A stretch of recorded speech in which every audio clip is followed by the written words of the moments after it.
আসসালামু আলাইকুম viewers, welcome to my channel রিনার হাতের রান্না। আশা করছি আপনারা সবাই ভালো আছেন। হাজির হয়ে গেছি কমন একটু রেসিপি নিয়ে, কাচকি মাছের চচ্চড়ি। এটা গরম ভাতের সাথে খেতে অসম্ভব ভালো লাগে। তো আমি আজকে পেঁয়াজকলি দিয়ে কাচকি মাছের চচ্চড়ি করব। এটা কম বেশি সবাই পারে। যারা নতুন রাঁধুনির প্রবাসী ভাইয়ারা আছেন তাদের খুবই উপকারে আসবে এবং আমি খুব সহজভাবে আজকে কাচকি মাছের চচ্চড়ি করব।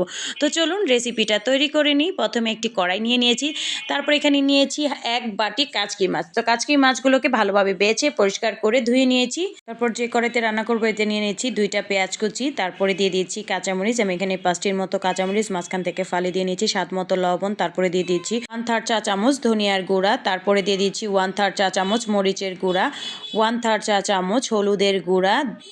তারপরে এখন দিয়ে দিব তেল। আমি এখানে 1/4 কাপ তেল নিয়েছি। তেল দিয়ে তারপর সব কিছুকে ভালোভাবে মেখে নিব। আমি কিন্তু এখানে কোনো প্রকার আদা রসুন বাটা দিব না, আদা রসুন বাটা ছাড়াই কিন্তু কাচকি মাছের চচ্চড়িটা করব। তারপর সব কিছুকে ভালোভাবে মেখে এখানে আমি টমেটো দিয়ে দেবো। আমি এখানে ছোট সাইজের 2টা টমেটো নিয়েছি। টমেটোটা দিয়ে ভালোভাবে মশলার সাথে মেখে নিব। মশলার সাথে টমেটোগুলো ভালোভাবে মেখে নিয়েছি। এখন এখানে কাচকি মাছ দিয়ে দেবো। কাচকি মাছ দিয়ে এটাকে আমি আলতো হাতে একটু মেখে নেব, বেশি জোরে মাখতে যাব না, কারণ কাচকি মাছগুলো কিন্তু খুবই নরম থাকে। এখন এখানে আমি দিয়ে দিব পেঁয়াজকলি। আমি এখানে এক বাটি পেঁয়াজকলি নিয়েছি। তো পেঁয়াজকলিটা দিয়ে আমি চারপাশে একটু ছড়িয়ে দিব।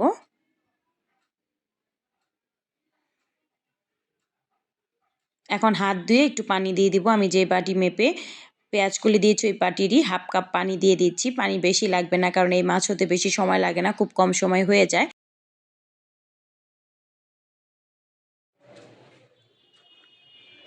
তো এখন এটাকে চুলায় বসিয়ে রান্না করে নেব। আর চুলার আঁচটা এখন হাইতে থাকবে। একটা বলক আসলে তারপর আমি চুলার আঁচটা মিডিয়ামে করে দিব। এখন ঢাকনা দিয়ে ঢেকে অপেক্ষা করছি একটা বলক আসা পর্যন্ত। তো ভালোভাবে একটা বলক উঠে গেছে। এখন ঢাকনাটা সরিয়ে আমি একটু হালকা হাতে নেড়ে চেড়ে দিচ্ছি। এটা বেশি জোরে নাড়াচাড়া করা যাবে না, কারণ মাছটা খুবই নরম থাকে। পর্যায়ে চুলার আঁচটা মিডিয়ামে করে ঢাকনা দিয়ে ঢেকে মাছটা পুরোপুরি সিদ্ধ হওয়া পর্যন্ত রান্না করে নেব। ফিরে এসেছি প্রায় 8 মিনিট পর। আমার কিন্তু কাচকি মাছের চচ্চড়িটা রান্না করা কমপ্লিট হয়ে গেছে। আমি কিন্তু অফ ক্যামেরা আরও 2-1 বার চেক করে নিয়েছি।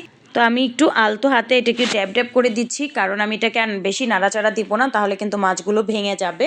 আর ভেঙে গেলে খেতে একদমই ভালো লাগবে না। আর দেখুন আমার কিন্তু একটা মাছ ভেঙেও যায়নি, আর পেঁয়াজ কলিটাও কিন্তু সিদ্ধ হয়ে গেছে। এখন সবশেষে এখানে আমি দিয়ে দিব ধনিয়া পাতা কুচি। আমি ধনিয়া পাতা কুচিটা একটু বেশিই দিচ্ছি, কারণ এই কাচকি মাছের চচ্চড়িতে ধনিয়া পাতা যত বেশি দিবেন ততই কিন্তু খেতে খুবই ভালো লাগবে। ধনিয়া পাতা দিয়ে একটু চেপে চেপে দিয়েছি। আর এই শীতের সময় ধনিয়া পাতার ঘ্রাণটা আমার কাছে খুবই ভালো লাগে। আমি কিন্তু চুলার আঁচটা বাড়িয়ে দিয়েছি, বাড়িয়ে দিয়ে এটাকে পোড়া পোড়া করে নিয়েছি। এখন এই পর্যায়ে এটাকে আমি নামিয়ে ফেলবো। আমার কিন্তু কাচকি মাছের চচ্চড়িটা রান্না করা কমপ্লিট হয়ে গেছে। এখন আমি আপনাদেরকে পরিবেশন করে দেখাবো। দেখতেই খুবই ভালো লাগছে। ঝটপট রান্না হয়ে গেল পেঁয়াজ কলি দিয়ে কাচকি মাছের চচ্চড়ি। এটা দেখতে যতটা লোভনীয় হয়েছে, খেতে কিন্তু অসম্ভব ভালো হয়েছে।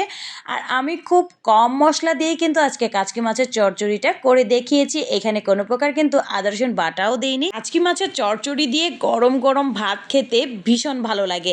আর এই কাচকি মাছের চচ্চড়ি হলে অন্য কোনো তরকারির প্রয়োজন পড়ে না।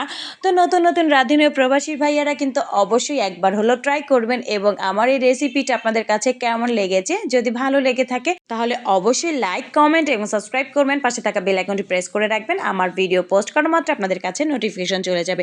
পারলে আমার ভিডিওটা একটু বেশি বেশি শেয়ার করবেন আপনার ফ্রেন্ডস অ্যান্ড ফ্যামিলির সাথে। তো ভালো থাকবেন সবাই। আল্লাহ হাফেজ। আসসালামু আলাইকুম।